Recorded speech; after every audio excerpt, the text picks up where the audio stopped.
vas-tu, man?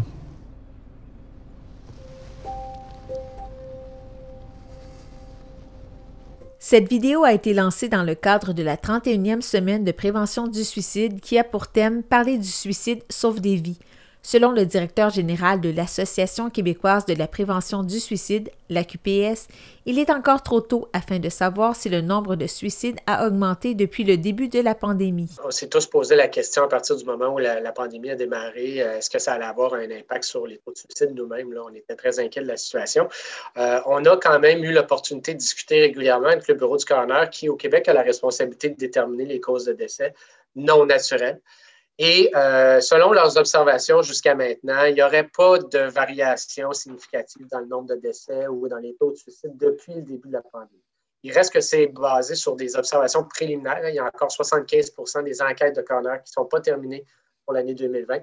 Donc, ça va prendre encore un peu de temps avant qu'on ait une opinion formelle sur la situation. La corrélation entre la pandémie et le nombre de décès par suicide pourrait se révéler au fur et à mesure que les données seront connues, selon Jérôme Gaudreault. Bien, la logique veut qu'on se dise qu'il va y avoir des impacts parce qu'on l'a observé, puis ça c'est vrai, il y a une augmentation des troubles de santé mentale comme l'anxiété, la dépression, il y a plus d'isolement, puis ça c'est des facteurs de risque qui sont associés au suicide. Donc c'est logique et normal de penser que ça pourra avoir un impact sur le nombre de décès par suicide.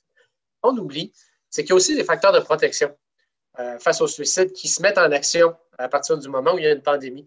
Donc, le fait qu'on ait tous un ennemi commun à combattre, donc ça crée un sentiment de communauté. Le fait qu'on s'adapte aussi, l'être humain a une capacité exceptionnelle d'adaptation. Le fait on peut plus se voir en personne, on se voit en vidéoconférence. Il y a peut-être des gens vulnérables autour de nous, vulnérables à la maladie, donc ils ne peuvent pas sortir. Bien, on s'organise pour mettre en place des réseaux pour faire les achats, des choses comme ça, par exemple. Le fait aussi qu'il y a de l'espoir. On sait que la pandémie va avoir une fin dans le futur. Et ça nous amène de l'espoir. Ce qui est contraire à l'état d'esprit d'une personne qui est suicidaire, qui, elle, a perdu complètement l'espoir. Donc, c'est des raisons qui pourraient expliquer pourquoi on n'aurait pas observé d'augmentation. On a aussi observé une augmentation de la consultation, notamment dans les centres de prévention du suicide. La ligne 866 appelle.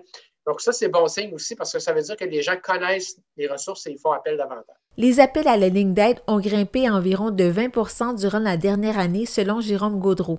Les dernières données disponibles sur la mortalité par suicide viennent d'être publiées et remontent à 2018. En 2018, on a enregistré 1054 suicides, ce qui est une très, très petite baisse par rapport à l'année précédente.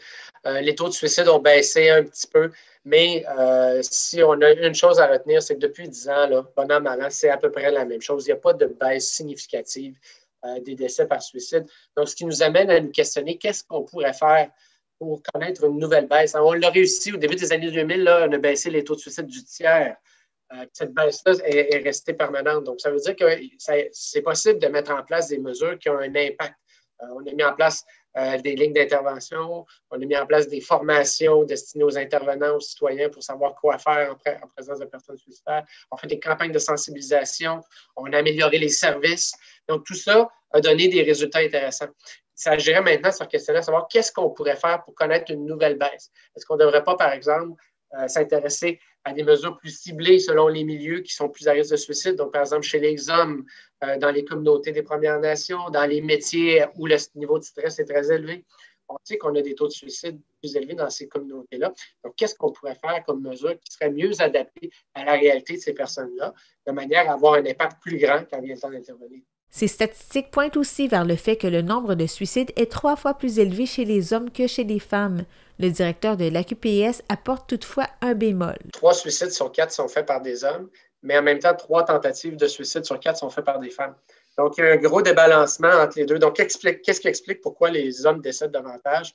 C'est notamment le fait parce que les hommes vont utiliser des moyens plus violents, plus drastiques, qui vont faire en sorte qu'ils vont être souvent plus impulsifs. Donc, tout ça fait en sorte que les hommes vont souvent mourir davantage. Tu sais, un homme, là, c'est plus compliqué aller chercher de l'aide. C'est plus compliqué de reconnaître la détresse. On n'est pas à l'aise d'exprimer nos émotions. Hein. On connaît le modèle traditionnel masculin. Un homme, c'est fort, ça se mêle de ses affaires, ça ne demande pas d'aide à personne. Or, quand on est en présence d'une personne suicidaire, bien, au contraire, il ne faut pas que la personne reste isolée avec ses problématiques. Il faut être capable de l'aider. Donc, est-ce qu'on peut mettre en place des ressources d'aide qui pourraient être plus attentives, adaptées à la réalité, aux besoins des hommes, de manière à ce que les hommes se sentent plus à l'aise de partager.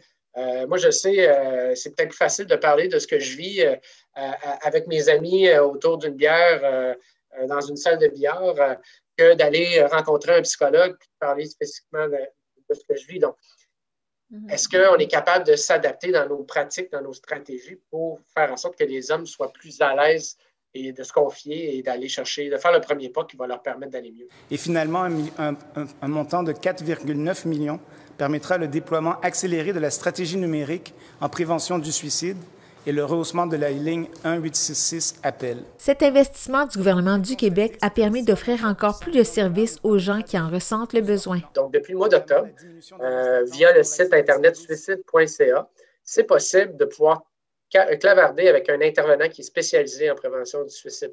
Présentement, le service est ouvert juste 40 heures semaine parce que, bon, on est en implantation, puis les ressources sont en embauche, puis ils doivent être formés aussi, puis c'est un processus qui prend un peu de temps.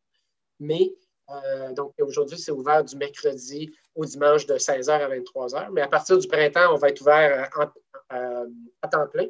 Et l'annonce d'investissement du gouvernement va nous permettre justement d'être en mesure d'offrir ce service-là 24 heures par jour, 7 jours par semaine, et qui sera disponible aussi par texto, ce qui n'est pas le cas actuellement. S'il y a de quoi, n'hésite pas, OK? Sans faute. Prends soin de toi. Bye, bye. Prends soin de toi. Prends soin de toi. En période de confinement et de télétravail pour la plupart des gens, déceler les signes de détresse chez les autres s'avère un véritable défi. Le lieu de travail est un endroit qui est très propice à faire de la prévention du suicide parce que les gens, malgré le fait qu'ils vivent une détresse, beaucoup d'entre eux vont continuer à travailler parce qu'ils ont besoin de revenus pour continuer à vivre. Donc, d'être en présence sur un lieu de travail, bien, ça fait en sorte qu'on est en contact avec des gens qui peuvent être capables de repérer la vulnérabilité ou la détresse, ce qui est beaucoup plus difficile parce que là, les gens sont isolés chez eux. Et même si on se parle comme on fait présentement par visioconférence, bien, les signes qu'on va dégager sont beaucoup moins clairs qu'ils peuvent l'être que quand on se côtoie en personne et régulièrement. Donc, je pense que ce qui est important, c'est de rester attentif à l'état des autres.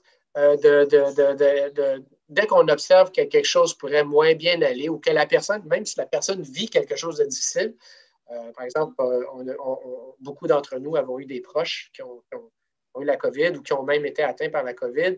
Donc, c'est un bon exemple de dire, j'appelle, je prends des nouvelles, comment ça va? Ça fait longtemps qu'on ne s'est pas vu, qu'on ne s'est pas parlé, qu'est-ce qui se passe de bon? Mais je pense juste d'avoir un réflexe, particulièrement auprès des personnes qui sont plus isolées, prendre des nouvelles, voir comment ça va, de façon à être un peu plus alerte. Mais je suis très conscient que c'est pas simple et c'est pas difficile, puis on ne peut pas passer notre journée non plus à appeler nos collègues de travail. Donc, il faut simplement avoir peut-être les antennes un peu plus affinées là, pendant cette période. Je peux-tu te parler de quoi? Je sais pas trop comment... Avec Marie-Ève qui est partie, puis la job, là, ça va pas super bien. Si vous pensez qu'une personne de votre entourage a des pensées suicidaires, vous devez agir, d'après Jérôme Gaudreault. L'adage en prévention du suicide, c'est dans le doute, on ne s'abstient pas. Donc, ce que ça veut dire, c'est que dès qu'on a des signes, on a des indices que la personne pourrait être vulnérable au suicide, on se doit d'intervenir. On doit rentrer en contact avec la personne. Donc, que ce soit via les réseaux sociaux ou que ce soit en appelant, il faut s'assurer de l'état de la personne. Donc, l'appeler, lui parler, faire en sorte qu'elle s'exprime par rapport à ce qu'elle vit, qu'est-ce qui est plus difficile. Et si la personne exprime une envie de mourir, à ce moment-là, il faut éviter que la personne reste seule, d'une part, puis il faut faire appel aux ressources d'aide. On n'a pas à se mettre sur les épaules la responsabilité de sauver la vie de la personne. On n'est pas nécessairement entraîné pour ça, mais il y a des gens qui le sont. Et via la ligne 1866 appel ou suicide.ca, ben, c'est des ressources qui peuvent nous accompagner dans cette situation-là. Là, c'est certain, la COVID fait en sorte que le contact est plus difficile, mais je pense que, puis là, dites-le pas trop fort, mais si une personne est vraiment en danger de passer à l'acte ou à risque de suicide, il faut aller vers cette personne-là, puis s'assurer qu'elle n'est pas seule, faire appel au secours, puis s'assurer justement qu'il y a un entourage présent de manière à ce que tu es en mesure d'aider. Une personne qui est suicidaire, c'est une personne aussi qui peut avoir une déformation de la réalité, avoir perdu contact avec la réalité. Donc, d'être seul dans ces temps-là est très, très difficile. Donc, on doit agir, ça c'est évident.